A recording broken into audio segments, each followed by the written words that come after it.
I'm eager to share my experience about my first trip to Africa, specifically the country of Ghana. During this episode of the Age Has No Limit podcast, I'll give you a rundown of my time in Ghana and end with some thoughts on my experience. One that saw me go from wondering aloud and even criticizing to being humbled. By the second week, Ghana had grown on me. If this is your first time here, my name is Patrice Davis, and I'm the host of the Age Has No Limit podcast. I'm able to travel to different countries and for multiple weeks at a time because I'm the CEO of a boutique consulting firm. I host meetings with clients, team members, and even prospects, and I get my work done. It's all part of a grand plan to start and run a business from anywhere. Before I get started, please let me know if you've been to Ghana and if some of what I say is familiar. Also, I left information about the Airbnb where I stayed and the tour companies we hired in the description. Now let's get started. It's the Age Has No Limit podcast. We're here to show and prove that your age shouldn't prevent you from designing and living the life you want. I'm your host, Patrice Davis. Let's get started. Welcome back to the podcast. So every year I decide how many countries and which countries I'll visit and feature on this podcast. Ghana was on my 2024 list. Now, some of you may know about the year of return when the current Ghanaian president invited diasporans to return to Africa.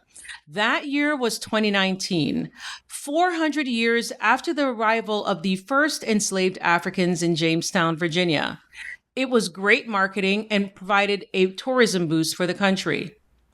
According to Statista, Ghana saw a little over 956,000 international tourists in 2018 and 1.1 million in 2019. That's a 17% increase.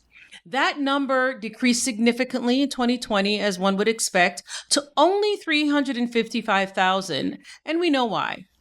But it has steadily increased year over year. Here are the numbers.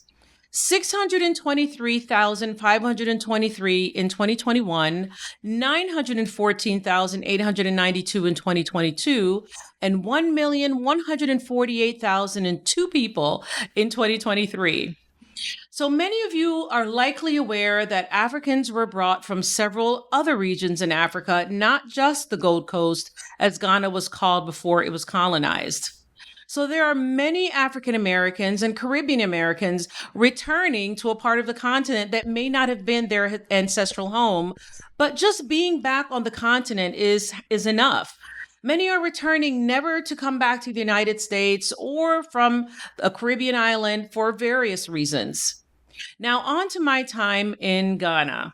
After missing our initial flight from Atlanta to JFK and squeaking by, and I mean really, truly squeaking by just a few minutes before they closed the door to the plane for the next flight to JFK, and then a 3 to 4 hour layover, and then a 10-hour flight from JFK to Accra, Ghana, we arrived bright and early on a Thursday morning and were driven straight to a town called Adenta.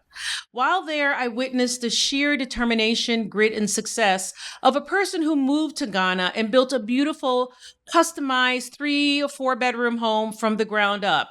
This home is off the grid, fully powered by solar, and has its own water supply. As you can imagine, we just slept that first day. On Friday, we went to the always hyped Jam Rock, a Jamaican restaurant in the East Airport area of Accra. And y'all, the food and the juices were chef's kiss. The band was a hit. The pictures of Black luminaires made it clear what this space was about. When you get here to Jam Rock, you have to soak it in. Soak it in. We'd like to tell you about Pan-Africanism. Look on our legendary wall, Captain Thomas Sankara. We have Paul Bugle of Jamaica. These were all freedom fighters. Ya Asantua, Malcolm X, Nanny of the Maroon. She liberated a lot of slaves who were shipped to Jamaica, and they were never enslaved as Jamaicans in Jamaica. They're Africans living in Jamaica with Ghanaian names, Kojo, Kofi. All those names you find there, right there in the Maroon village of Jamaica. Yeah, man. Bob Marley, Robert Nesta Marley, OL, Kwame Nkrumah, Saji for Dr. Kwame Nkrumah. Marcus Mosiah Garvin, Macy Howell, rest her soul, Michael Manley of Jamaica, Maya Angelou, the women's advocates till I rise. Patrice Lumba behind me right there, Nelson Mandela and Harriet Tubman. There are so many leaders who have paved the way for the race, the black race. We couldn't absolutely have put them all on the walls. There are a few more at the cabanas. Take a walk, go feel them out, check the pictures out, and learn something new. One picture in particular had me humbled. That was the picture of Patrice Lumumba. I was named after Patrice Lumumba. I used to joke that my dad wouldn't allow my middle name to be Lumumba for fear I would be teased as a child, and he was probably right. I could spend a whole episode speaking about this man's impact during his short life, but I'll leave that to you to check it out when you get a chance. Let's just say that all that was left of him when his enemies were done were just a few teeth. On day 3, we went on a long ride through Peduase to a town called Adukrum to visit Asanima Waterfalls. I decided not to join in on the fun. I don't know, I think I was still jet lagged. That's a waterfall. There it is, y'all. That is a waterfall. Wow. On Sunday, we headed into Accra after shopping at a grocery store to pick up a few basics for our Airbnb. We stayed on the 9th floor of a beautiful new building in the Osu part of Accra. You should be seeing a quick video of our Airbnb. It was comfortable, had high-end details, a great view, as you can see, top-tier appliances, and the service by the Airbnb host and the building staff were just fantastic. You can see there in the background, all the way in the background is the Atlantic Ocean. Below me are some homes. Be able to see some of the monuments in the background, but I'm already feeling uncomfortable with my back to the balcony. On Monday, I ran my other business, my consulting firm, from that Airbnb. That week was a busy one too, onboarding a new team member, hosting sales calls, and managing the client load of a team member who went on a leave of absence. The night before, I went to bed around 3:30 a.m. Ghana time in the morning because one of our clients was submitting a $20 million federal grant application that week. Just, a great example of why when I'm traveling, I still have to make sure that we're meeting client deliverables, and of course, still carving out time to enjoy the destination. That apartment was our in-town hub while we went on a few midweek tours. The first of which was Tete Kwarshi Cocoa Farm, a small cocoa farm in Mampong. I can't go on without mentioning our driver, Patrick. During the 2 days he was our driver, he navigated some really, really uncertain roads, some scary roads, some crazy looking roads, y'all. The traffic, I've never seen driving like that ever in my life. And I have to say, I'm pretty adventurous. I'm willing to take certain risks. I don't think I would actually drive in Ghana, but hats off to the people who are doing it and doing it successfully. As I said, the roads were scary. I want to say something else about those roads and the craziest driving I've ever seen in my life. Again, I digress. Back to the tours. On the way to our first stop, we saw Rita Marley's house. That was a treat. For those of you who may not know, Rita Marley is Bob Marley's wife. She moved to Ghana in the 1990s and actually became a citizen in 2013. It's reported that she does not currently live there. I know she's experiencing some health challenges as she's aging, but it was still really fantastic to see the home where she decided to settle after she left Jamaica. So the tour included a little history about Tete Kwarshi, demonstration of how cocoa is made into chocolate, and a sample from a crushed seed. Nothing to write home about, but it was still a fun learning experience. If you know me, I'm a geek and a question asker, so I'm going to make the most of it. We then hit up the Aburi or Aburi or Aburi. We've told that Ghanaians want to, they call it Aburi. So we hit up the Aburi Botanical Gardens. For those of you expecting flowers in some of the pictures that we're showing here, there were no flowers because it was actually a botanical garden primarily of trees from different parts of the world. So just want to make sure you're aware of it. That's why you're not seeing a lot of flowers here. But it was still one of the coolest experiences I had while I was in Ghana. Again, I'm a nerd for this stuff and I love trees. So the Botanical Garden featured native and important trees, some planted as many as 120 years ago or more. Our host was Moses. I think that was his name. He was awesome. And he could quote both the scientific and local names of all the trees and plants. Big up to him for giving me a few leaves from one of the trees known to treat malaria, because your girl was a little scared about getting it. I was getting mosquito bites, and didn't take the malaria medicine that was recommended. I'm not suggesting you do that. Do whatever makes you feel comfortable. I decided to give it a try without taking the malaria medicine, but I was, of course, willing to try out a local remedy for it, just in case it happened. So here's a video of me walking inside a tree that had been completely killed by a ficus, and all that's left is the hollowed out tree, right? And really, not really the tree, it's the hollowed out the center of what used to be the tree, because the ficus basically wrapped itself around it and killed the tree. So it's just the ficus with the hollowed out tree in the center. The final stop of the day was the Aburi Crafts Village, where I tried to hone my skill in the fine art of negotiating prices to one that was fair for both the vendor and for me. So when you go to Ghana, one of the things that you're going to definitely need to do, if you're going to be buying things from, the vendors that are on the streets, and there are many of them and they're everywhere, you'll see that, negotiating is something that you're going to definitely need to do, because they are known in the market. And this is something I've learned about many, many African marketplaces, that, you need to go in ready to negotiate those prices down. So just want to make sure you're aware of that when you do arrive. On our second day of touring was both an adventure and a solemn reminder of our collective past. We went to Quame National Park, and I hope I'm saying that correctly. Quame or Kakum National Park in the central region of Ghana. It was a long 4-hour drive from Accra. After a brief wait, we joined other people who were adventurous enough to go on the Canopy Walk. It is a 6 or 7-part canopy, 30 meters above the forest floor.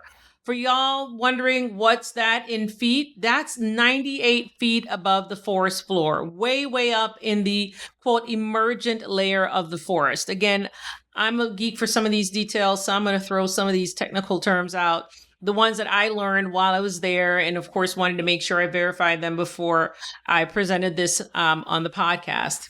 But the tour was fantastic. The Canopy Walk was scary, but I decided I'd already gone that far, might as well do it. And then thankfully, the tour guide, settled my nerves a bit by explaining that they'd never had an accident all the years since they built the canopy.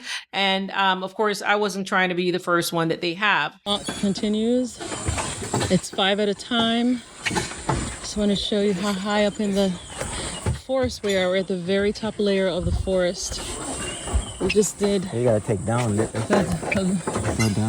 there it is. There's our friend from the UK there. See how high it is. Take a picture down. So I'm gonna hold my camera very carefully to show how far down we are. And far up we are. That first and very creaky step on that shaky canopy is scary. Especially since there's nothing but ropes to hold on to. Again, you should be seeing some videos and some pictures just so you get an idea of what that experience was like. After we left the national park, we then went to Elmina Castle. So again, this is one of the destinations I could devote a whole episode to, but I won't. But I'm going to give you a quick and short rundown, and then I'm going to let a few videos run until I come back and provide some more insight on that experience. So Elmina Castle is currently a UNESCO World Heritage Site and the oldest European building in sub-Saharan Africa. It is basically a cruel, abominable storage site for captured African women and men. That's what it is, right? Men and women who were treated like less than animals.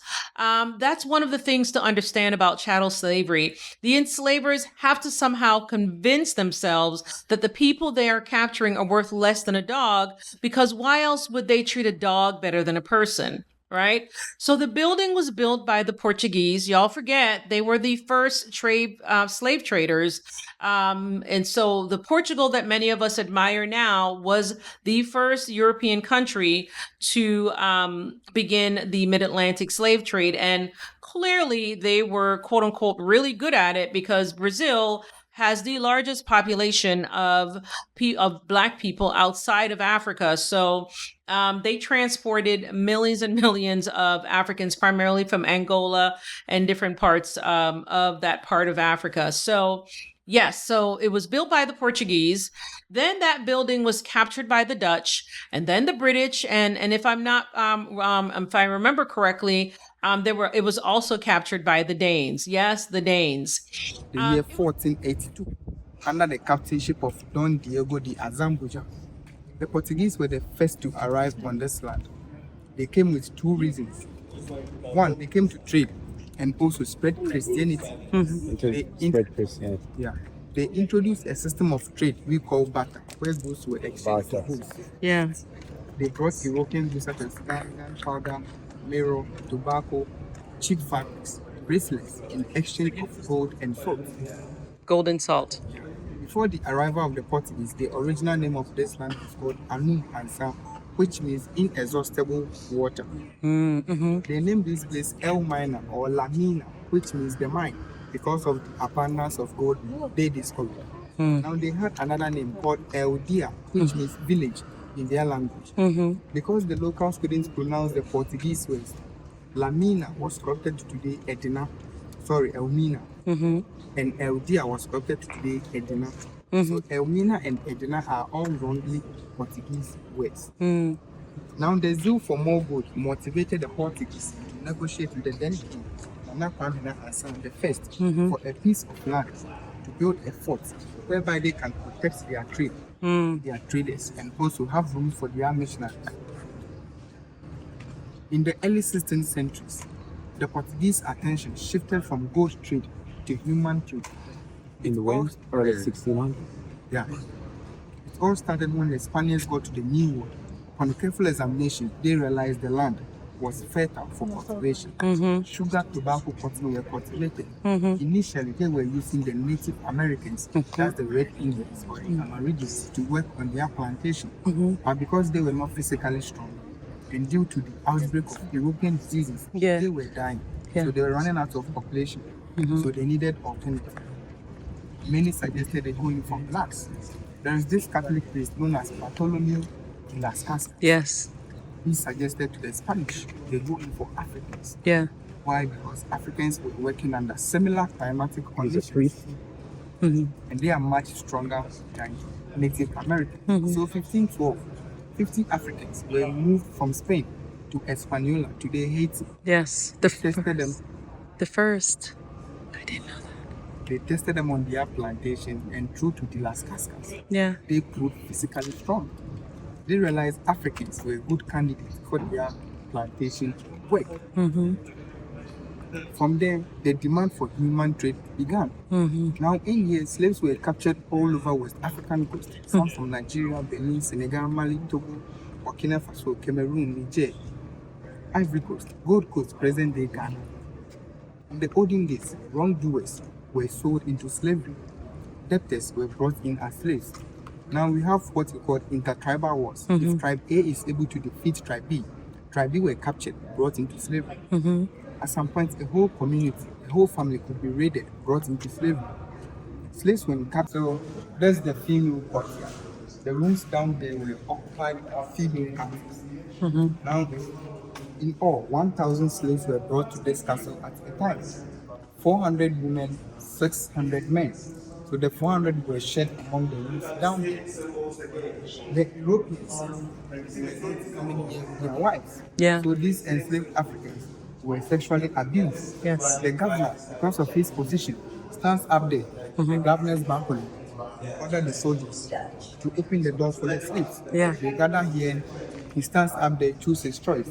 If you are chosen, remember, you took your last bath at Asimanso. So in here, they stayed in here 2 to 3 months without taking your shower. Yeah. Because of that, if you are chosen, they fetch water from this reservoir. They open it very soon. They wash you right in front of the breast. After they take you to the gap, right from there, we were brought back to the dungeon. Females who resisted rape were punished. This cannonball was here. Excuse me? The cannonball weighs about 25 kg. Females who resisted rape were meant to carry the ball the whole day. No food, no water. If you are not able to carry the ball, they put in chains, tie it to your ankle to restrict your movement, just to serve as a deterrent for those inside. Identifies who we are, where we come from. Out there, you were forced to speak the language of your master. Your master was speaking French, Spanish, English. That's the language you were forced to speak. Initially, the sea was closer to the castle, but because of climate change, it's receding. Now, the bigger ships couldn't dock ashore. They were docked a few meters away. They used the smaller boats, similar ones, to transport the slaves to the bigger ships. Now, slaves right through this door were taken to the Americans, the Caribbeans, Barbados, Jamaica, New York, Brazil, of which Brazil had the larger part of the slaves. So today, if you visit Brazil, you see black people over there. These slave ships came with wonderful names. Humanity, peace and love, justice and freedom. So many wonderful names. Now, on the middle passage, those who were found weak were thrown offboard. Yeah. The pregnant ones were also thrown offboard because out there they needed the strong ones. Now, some also decided to end everything themselves rather than being taken to an unknown land. So we are in chains and shackles, 15 on a row, on dexes, head tail in that order, like how the sardines. Yeah. So if I jump, I pull him, he pull him, he pull him in that order. Because we are in chains and shackles, we can't swim, so we all die.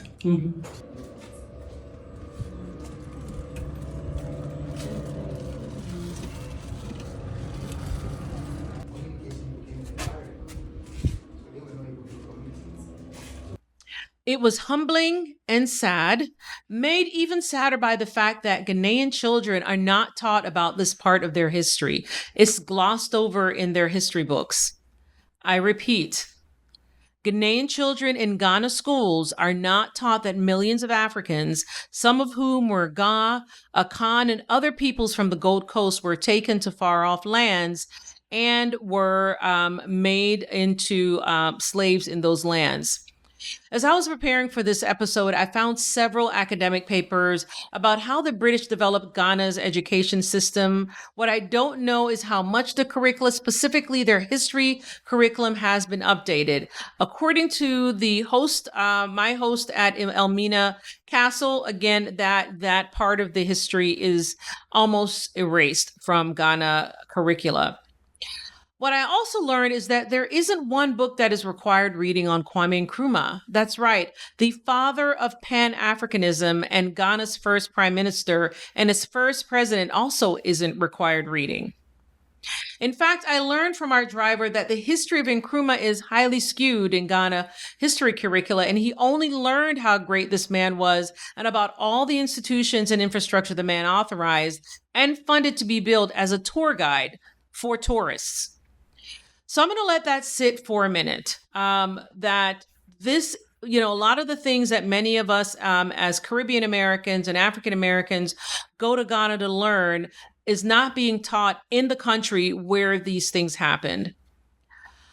So I'm going to say also there is a whole lot I don't know. Maybe a curriculum change is in the works. When I was looking for this information online, I did not see that this had been announced that there was going to be a change, but I do find it surprising, but it also helps me understand a little bit more about what I experienced while I was in Ghana. So if you're a Ghanaian and you know there's something that I don't know, or there's some, you can clear up some things for me and for the listeners and anyone in the comments, please drop it in the comments and let me know. I'm open to feedback. I'm open to learn from others. Again, I invite all feedback.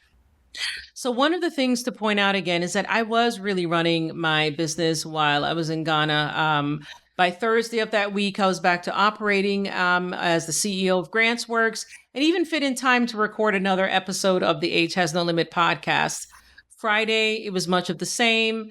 And by Saturday, we actually went on a city tour. I was really, really eager to go on, because every time I travel to a destination, not only do I want to go on the touristy tours, I really want to also either do my own touring, explore a few destinations of my own, or of course go on a city tour, because it's that city tour that I think really helps you understand a little bit more about the history, the people, the culture, and all the things that I love to observe and enjoy when I travel. Our driver was Elisha. He was on time and on point.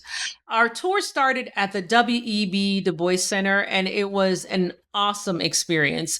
I learned that man spoke several languages, authored over 100 books, and was actually invited by President Nkrumah to author an encyclopedia of Africa, its history and her peoples.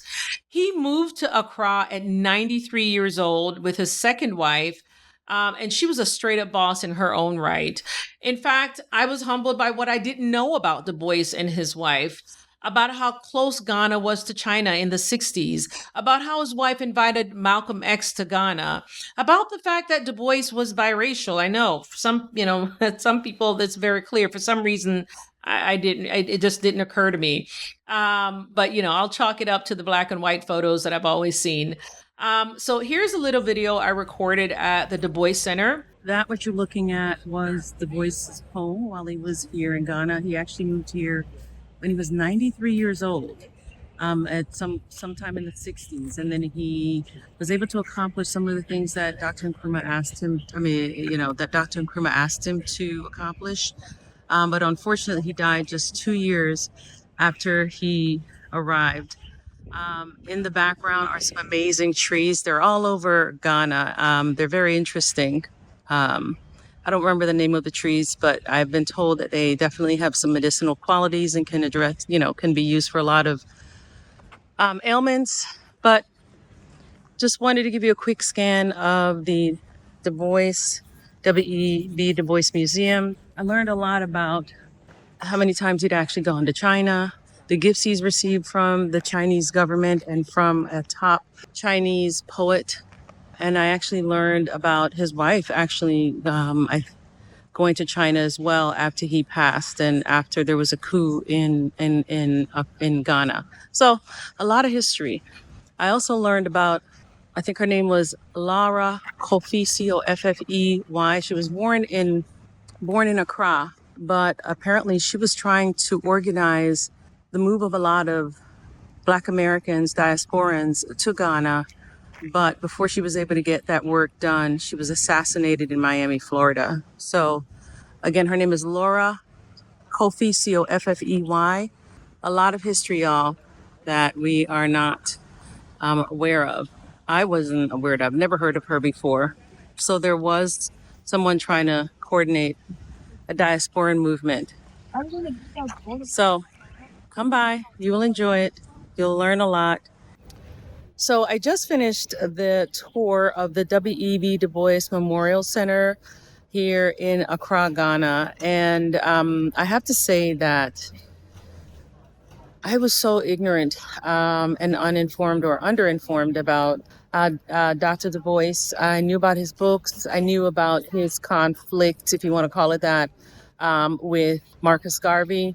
Knew that he was the first graduate of Harvard University, just completely unaware of his history, the hundreds of books, hundreds of books and different things that he published, and the reason why he was brought here by Ghana's first president, Dr. Nkrumah.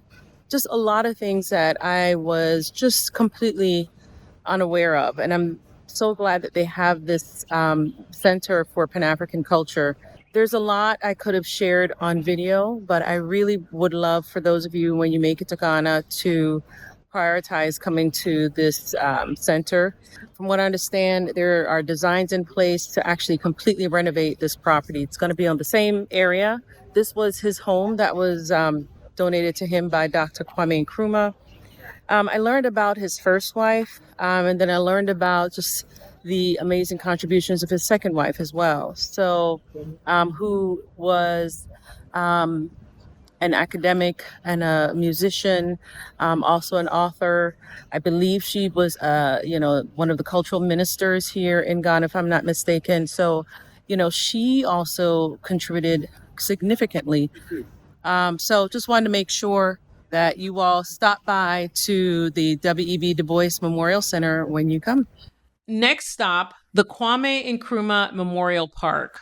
This is where the humility I needed came full force. Many of us have heard of Kwame Nkrumah. He was a teacher in Ghana, then decided to further his studies at an HBCU here in the United States, specifically Lincoln University, and then from there he went to Penn State.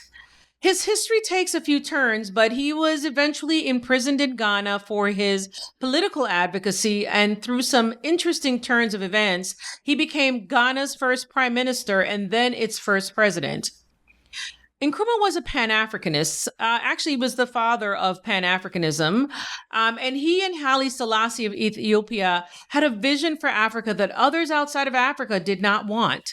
He was convinced to go on a visit to Vietnam, and you can read the history to find out who convinced him. And so it'll give you some ideas into who actually helped facilitate his ouster. But he was convinced by that person to go on a visit to Vietnam. And while he was there, he was overthrown in a coup supported by certain outsiders. Ever since then, he never set foot back in Ghana. He went to Conakry, Guinea, and became a co-president of that country, but then later died in Bucharest. Yes, Bucharest in Europe. I didn't know half of what I just shared, but I think what really shook me were all the institutions, the infrastructure, and policies he put in place during his time as president. Had he been given the opportunity to truly live out his terms as president of Ghana, Ghana will likely be in a different situation in 2024. Again, he advocated for the political unity of Black Africa, and there were many, many powerful countries and institutions that didn't want that. They want their African leaders servile and malleable, and sadly, that's what they've had for decades. We are at the Nkrumah Park. This park was created by Rollins, Jerry Rollins. This is commissioned by this water fountain here is being renovated. It was what? It speaks something here. Yeah. In our local dialect, in our local settings, when a chief or a king is coming, we have 14 horsemen working out. Oh. 7 to the right, 7 to the left. Okay. Blow their horn to announce the arrival of the king or the important personality coming. In 2 different positions. So this they are kneeling. Yeah. Kneeling, which is they are announcing the death of someone. So they are announcing the death of Nkrumah to the public or the country. And this is still a practice today. Yeah. Wow. Yeah. And then to the far end, we have the northern sector and the southern sector. So the country is divided into 2 sectors, the north and then the south. So we are in the south. Yeah. The south, that's from the Ashanti region down to this place. Okay. They are now the symbolism. You see it by the way we put on our traditional dressing. If you go to the north, they put on the fugu. Fugu, north in the fugu. Yeah. And then with the guitar, the local guitar. Yeah. As you can see the statue. Yeah. And when it comes to the south, is the dress. This is the fugu. It's a traditional or a war dress. It's a tradition. What kind of dress? Traditional war dress. Yes. Okay. So when it comes to the south, but with the south, you're going the to see men more. put a cloth around the wrist, tie it, and then play the country from drum. That's very common to the south. Okay.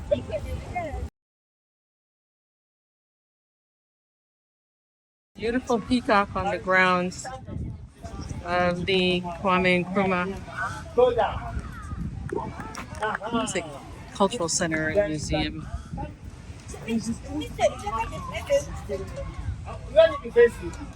Beautiful. No, it will not fly. When it's open the first. Our day tour also included a stop at Independence Square, also called Black Star Square, and the dizzying Makola Market. In fact, as I was writing the script for this episode, I was still in Accra. After a few days, we decided to return to Adenta. And then a few days after that, we returned to the United States. I haven't really had a chance to process my trip to Ghana. I have a lot of questions.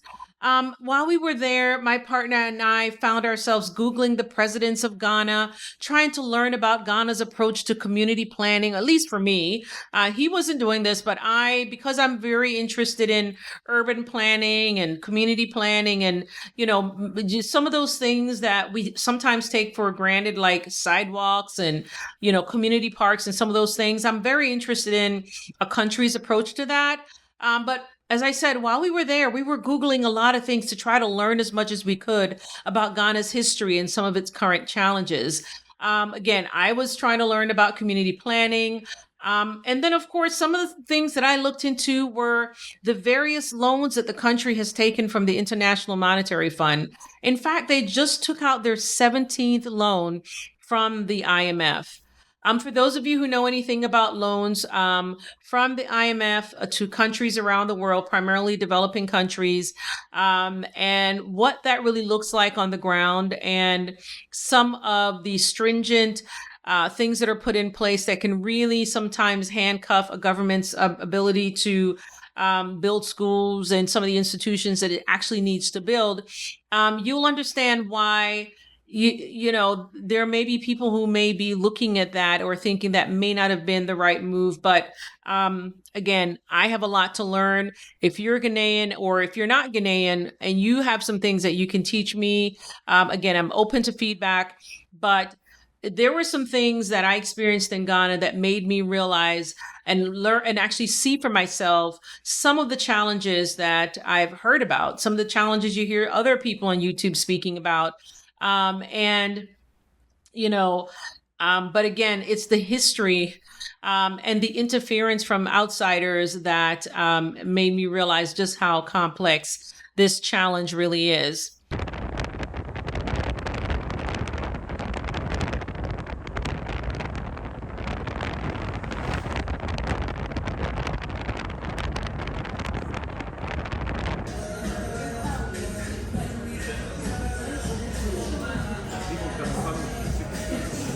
So 4 years later, this place was built. And the first celebration which went on down here was in 1961. This is a parade grounds. And then where the military, or in general, the security service, together with students, market women, NGOs,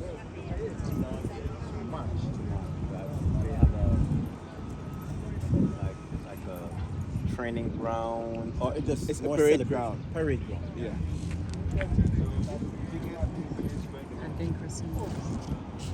It's the biggest Independence Square in the world? Yeah, Oh. Oh wow.